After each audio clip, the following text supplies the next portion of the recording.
Vamos lá, gente. Vamos falar da tal aposentadoria de luxo, que parece o novo caminho das grandes estrelas do futebol mundial. Primeiro foi o Cristiano Ronaldo, há uma temporada atrás. Agora nós tivemos Karim Benzema e Kanté e parece que não vai parar por aí. Os árabes estão tomando conta do cenário financeiro do futebol.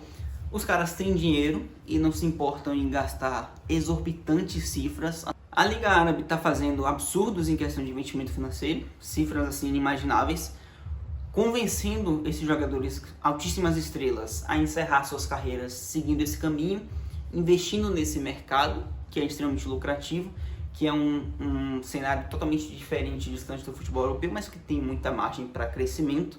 E os caras estão gastando o dinheiro que eles têm à vontade e tentando fazer desse projeto algo que cresça nos próximos anos.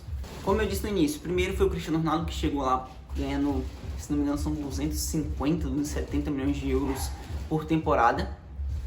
Absurdo. E agora nós temos o Al Ittihad contratando simplesmente na mesma janela Karim Benzema e N'Golo Kanté. São dois caras que, por mais que já tivesse com seus 30 e poucos anos, o Benzema com 35, o Benzema ainda tinha um ano de contrato com o Real Madrid. O Kanté queria ficar no Chelsea, não renovou, acabou sendo tentado também pela proposta árabe. E não tem nada que possa dizer que não tenha a influência financeira nessas negociações. O Karim Benzema assinou por 2 anos, ele ganha um salário de 200 milhões de euros por temporada, fora outras questões de direito de imagem, coisas do tipo. Chega para ser uma das estrelas do campeonato. Vamos ter inclusive uma certa rivalidade entre Benzema e Cristiano Ronaldo, o que chama um pouco a atenção para o campeonato, mas não deixa ainda de ser alternativo. E de quebra, o Al Ittihad, o time do Benzema, também contratou o N'Golo Kanté. Foi uma negociação que o Fabrício Romano indicou como certa ontem também. O Kanté ganhando 100 milhões de euros por temporada. O contrato também, se não me engano, são 2 anos. São 300 milhões de euros para 2 jogadores. E não para por aí, gente. O Cristiano ganha, salvo engano, quase 300, né? O Messi tinha uma proposta na mesa do Al Hilal de 400 milhões de euros. Para vocês terem uma ideia, entre os times que pagam os maiores salários da Europa, tá ali PSG, Real Madrid, coisas do tipo, City e tal, United. Mas, por exemplo, o Kylian Mbappé, que foi convencido pelo dinheiro, a tudo indica, a ficar no Paris Saint-Germain, ganha com as mais lucrativas fontes que a gente tem na internet, 72 milhões de euros. O Benzema ganha quase o triplo. O Cristiano quase o quádruplo. É bizarro. É uma diferença abissal do que os caras estão oferecendo. E assim, eles oferecem para um, eles oferecem para outro. É dinheiro infinito. Basicamente este é o cenário do futebol saudita.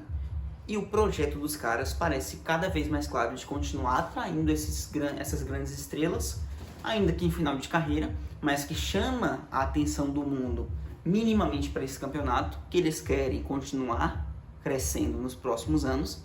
Parece bem claro isso. Até, por exemplo, para quem já vai para lá. O Cristiano Ronaldo, ele informou, foi perguntado em um evento que ele estava sobre a possibilidade de Messi, antes da confirmação do Messi no Inter Miami, do Messi para a Arábia Saudita. Ele falou que todos eram bem-vindos e cita também, em algumas falas dele, de que ele não tem dúvida de que nos próximos 2 ou 3 anos o Campeonato Saudita vai ser um dos mais importantes do planeta, top 6 ali. Isso eu acho que é bem viável, mas que vai continuar atraindo essas estrelas eu acho fatal. A gente tem nessa temporada algumas possibilidades e rumores bem viáveis. O Fabrício Romano chega a indicar que Sérgio Ramos, Sérgio Busquets, Jordi Alba, Alexis Sánchez, todos esses caras têm contato de clubes árabes. Mercado para isso existe. Alguns jogadores que estão livres, alguns veteranos buscando e ainda manter-se em atividade, mas que obviamente não tem mais mercado nem interesse em jogar na pressão do futebol europeu. Qual o caminho? Seguir para a Arábia não parece nada mal. Ganhar 400 milhões de euros, ganhar 300 milhões de euros, 100 milhões de euros. É um cenário que basicamente não tem competitividade alguma ainda, um campeonato totalmente alternativo, que ainda traz muito pouca visibilidade, por mais que o Cristiano esteja lá.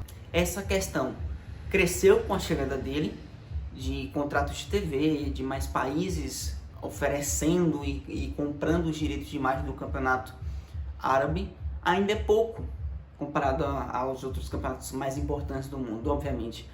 Mas a tendência é crescer.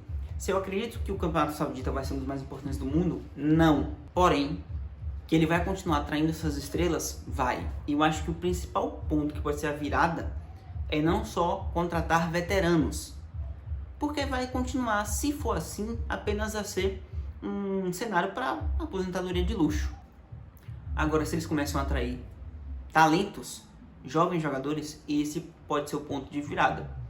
Porque aí você começa a construir uma liga a longo prazo. Contratar Cristiano Ronaldo, Benzema, Sérgio Ramos, esses caras têm mais 3 anos de carreira no máximo.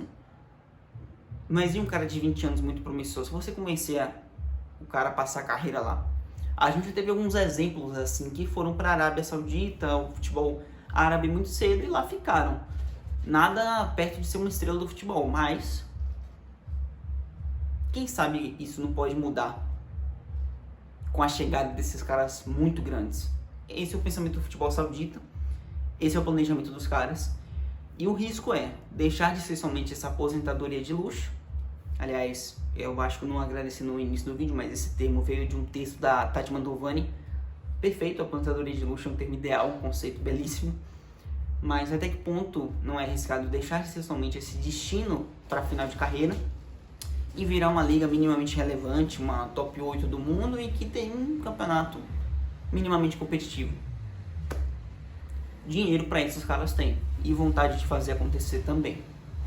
Aguardemos o que serão os próximos capítulos disso e as próximas contratações. Eu acho que Sérgio Ramos, por exemplo, daqui a pouco tá lá. Busquets talvez, vai ter mais gente, o fato é esse.